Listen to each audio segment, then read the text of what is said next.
What is up, Janksters? It's your boy Graham, also known as HamHawks42 on the internet, and we're back with another edition of the Overthinking MTG Podcast, the unscripted, unedited show where I talk about an individual Magic card for a little while. And today we have another Lost Caverns of Ixalan spoiler. This time we're looking at the new Ghalta.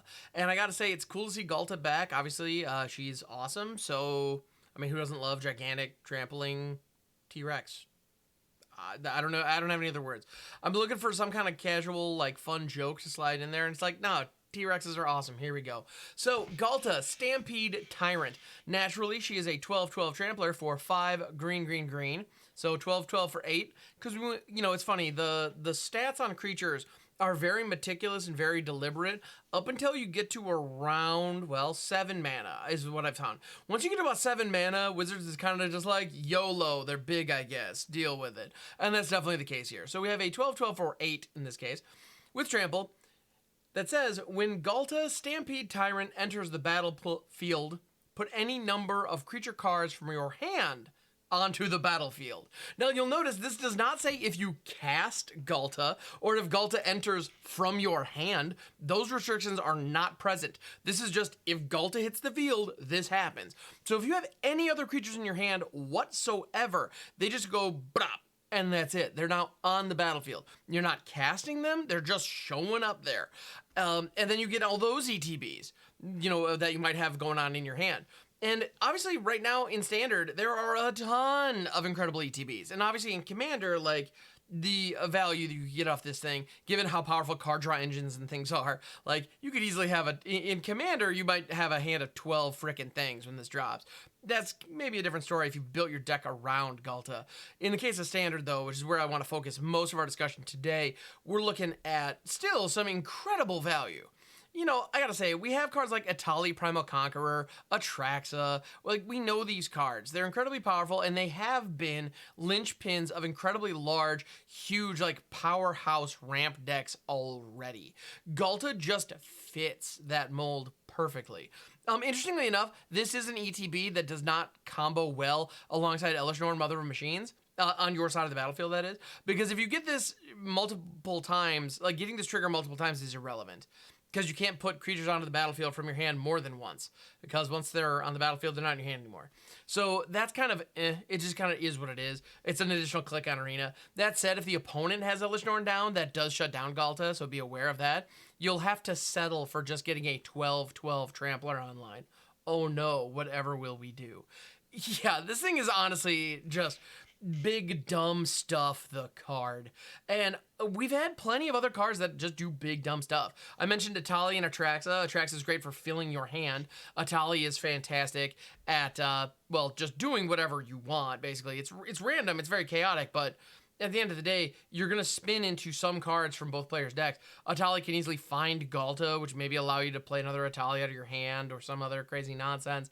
Additionally, we of course have Breach the Multiverse, still in Standard, which is an absolute house in these kind of slot machine value decks, where you just kind of get to 7 mana, go wee, and see what happens. And Ghalta seems like it's designed for that. And I don't know, I enjoy this particular style. I enjoy it a lot. I really like the ability to reanimate stuff and be able to do these big, crazy, flashy plays at the top end. The problem is, though, right now, Wizards is making it incredibly easy for us. Incredibly easy. Breach the Multiverse and Etali both. Once you get to 7 mana, like, if you just get to 7 mana and you begin the process, there's a good chance that you are already going to value explode and get 30 plus mana worth of stuff onto the battlefield just by hitting one of those 7 drops.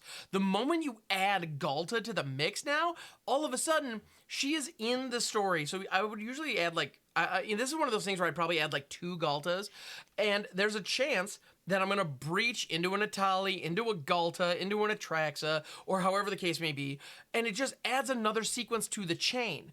So if we breach the multiverse and we have an Etali in hand, if we find Ghalta, sweet, we just drop Etali, great. If we don't have Ghalta in hand, we grab Etali and maybe find another breach in the multiverse, which maybe finds us a Ghalta, or maybe Etali finds us Ghalta, which allows us to play the Atraxa that we have in our hand. You get where I'm going with this.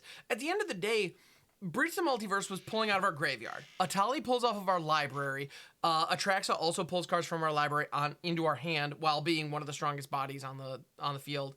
If not, well, it's probably the strongest body in pretty much any game. And now we have Ghalta, which allows you to access your hand in addition to all of this. And so this sequence, if you get to it, I mean, we're going to get to a point where if you can get to Breach the Multiverse, like we've already seen 7 mana, I spin it, I win it, it's over. And Ghalta's going to make that more consistent and even better. So if that is your style, congratulations, we got a new toy. And honestly, it is my style and I'm going to play it. It's going to be stupid and I'm going to have fun. And yeah, make no mistake, this is going to be stupid. The amount of incredibly huge game-breaking top-end effects that we have on 7+ drop creatures now is insane. And I love the fact that 2 of them in Standard are both dinosaurs from Ixalan. That's just kind of fun. I also, I'm a little bit bummed that Atali died in the story. Spoiler warning for the March of the Machine story, I guess.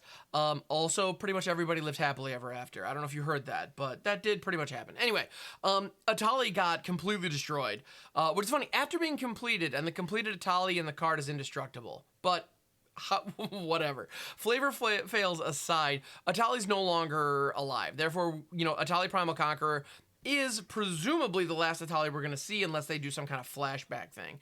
So we're probably not going to see Atali in this set. That's okay.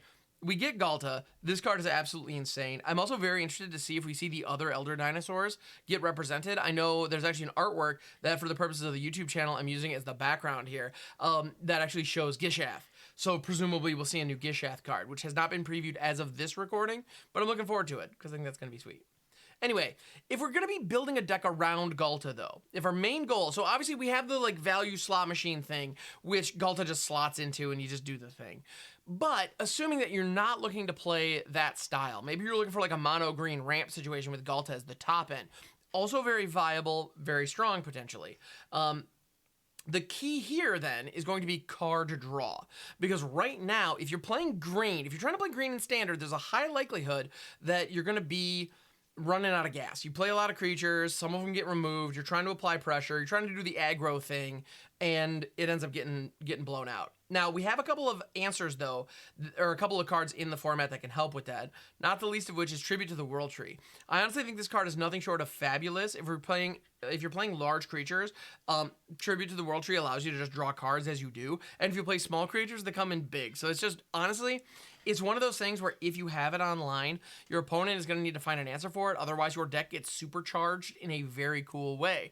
And the biggest thing is every time you play a big thing, you draw cards. So just make sure that if you have, if you're trying to build around Ghalta, make sure to have plenty of creatures that have 3+ power in your deck. That way, as you're playing them, you're drawing cards so that your hand remains full.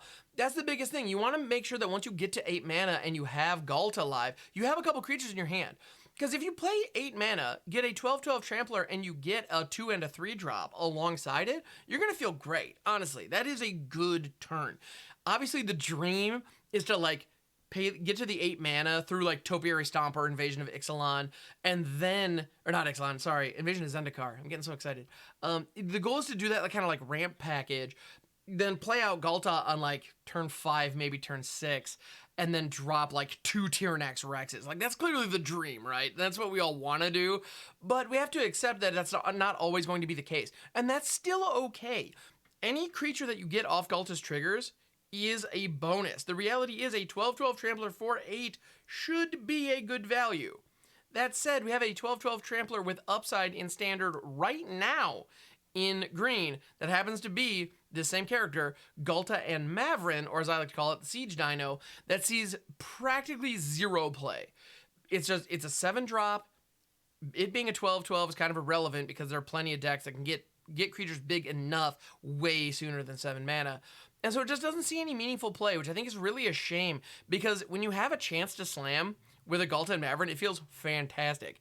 And, this Ghalta, Stampede Tyrant, is kind of a similar vibe, where you just create something huge on the battlefield that is going to help you in combat. And in this case, it's going to help you vomit a bunch of other creatures onto the board, which I think is pretty cool. Now, another card, and also, by the way, if you have Tribute to the World Tree down, when you play Ghalta, I want to point out you will draw a card for Ghalta entering, plus you get the triggers for the Tribute to the World Tree for all the other creatures that come in. If their power is, 3 or greater, you're going to be drawing cards. Otherwise, you're going to be putting counters on them, and they're going to be much larger. So if you're trying to go wide with green, that's a fantastic way to do it. Also, I want to put just a little plug out. So we were talking about to kind of go back to the value slot machine decks. I want to put a plug out for a card that I've been using in my variant of that deck. The version of kind of the value Breach the Multiverse slot machine deck that I love is Mardu. And there's a card in there that can really help get things moving that I think doesn't get anywhere near the respect it deserves in Jero and Hazaret. I just want to do a quick plug for Jero and Hazaret alongside Ghalta Stampede Tyrant. Because Jero and Hazaret is a 5-drop. It is a 5/4 that has Vigilance and Haste as long as you have 1 or fewer cards in hand. And whenever it attacks, you get to just look at the top 6 cards of your library, grab a legendary creature from among them, and until the end of your turn, you can cast it for free. Right now, this card has a market value of around 30 cents and sees 0 play. If you are running low on cards in your hand, for 5 mana, you can play this, attack, and if your deck has Atraxa, Atali, Ghalta, I'm trying to think of any other good ones. I mean, I've also rocked like Shieldred, Ayara, Widow of Locthwain, like those kinds of things. There are so many options, and you end up finding something that you can play for free. If you spin into a Tali off of Jero and Hazaret, the opportunity to find the next thing becomes incredibly high. And that also is a synergy that works with this Ghalta. So we might be looking at a situation where 5 mana, Jero and Hazaret, swing, you get free Ghalta, and then maybe you have one thing in your hand that maybe is a large creature and you can jam. Now, in that case, to give Jero and Hazaret haste, you need to have a minimum number of creatures, or you have to have a very few number of creatures in your hand. So that's a bit of a problem, right? Because if you have few cards in hand, Ghalta's not going to be giving you much value. But again, the downside here, the problem with that is that you have to settle for a free 12/12 trampling elder dinosaur. Oh no. It's literally free for the low cost of attacking with your 5/4 that you wanted to do anyway. So honestly, I think this card is nothing short of fantastic. Jero and Hazaret, that is. And also Ghalta Stampede Tyrant. I think for what it does, it's going to do it well. I don't think it's going to be just an obvious top end for every green aggro deck, but not by a lot. I don't think if an aggressive green deck does exist in Standard, I honestly doubt Ghalta Stampede Tyrant will be part of it. It is definitely something that you need for big dumb ramp. If you're ramping to the moon or reanimating and doing some kind of cheat in, Ghalta becomes fantastic. If you're not doing that, it's probably a pass. But it's a cool card all the same. Also, they're going to have an alternate art, which in my opinion looks fantastic. So I'm definitely hoping to get my hands on one of those in paper at some point because it just looks nice. So thank you so much for checking out this edition of the Overthinking MTG Podcast. We'll be back talking more Ixalan as well as the Jurassic Park cards because that exists now, which is kind of fun. So hopefully we'll catch you on those. And stay good to each other. I'll catch you on the next one.